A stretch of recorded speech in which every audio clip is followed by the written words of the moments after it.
மா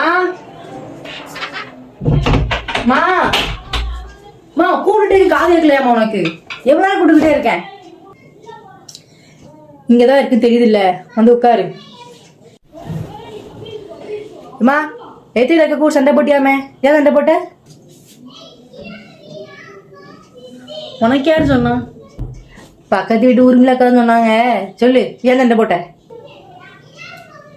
சொல்லிட்டாளா? அவ என்ன தெரியுமா சொன்னா? அதான் என் புள்ள உன்னைய தப்பா சொல்லிட்டா, அதான் சண்டை போட்டு விட்டுட்டேன். நம்ம அம்மாவுக்கு நம்ம மேல எவ்வளோ பாசம், இவெல்லாம் தப்பா புரிஞ்சுக்கிட்டோமே. என்ன சொன்னானா, நீ அவ வீட்டு நாய்க்குட்டிக்கு தண்ணி கொடுத்தியான். அவன் நான் சொன்னேன், அவன் நாய்க்கு வச்சு பிஸ்கட்டே விட மாட்டா, அவ எப்படி தண்ணி கொடுப்பா? தண்ணி பிடின்னு குடிச்சிட்டு போயிருப்பா, நல்லா பாத்தியா அப்படின்னு கேட்டேன். உடனே அவ நான் போய் சொல்லுவேனா, நான் உண்மைத்தான் சொல்லுவேன் அப்படின்னு ஆரம்பிச்சிட்டா. 10 மாசம் சம்பந்தம் எனக்கு தெரியாதா, நீ என்ன பண்ணுவேன் எது பண்ணுவேன்னு அவ சொல்லிட்டா. அதான் சண்டை போட்டு விட்டுட்டேன். சரி தங்கம், இடி நான் சாப்பாடு எடுத்துட்டு வரேன்.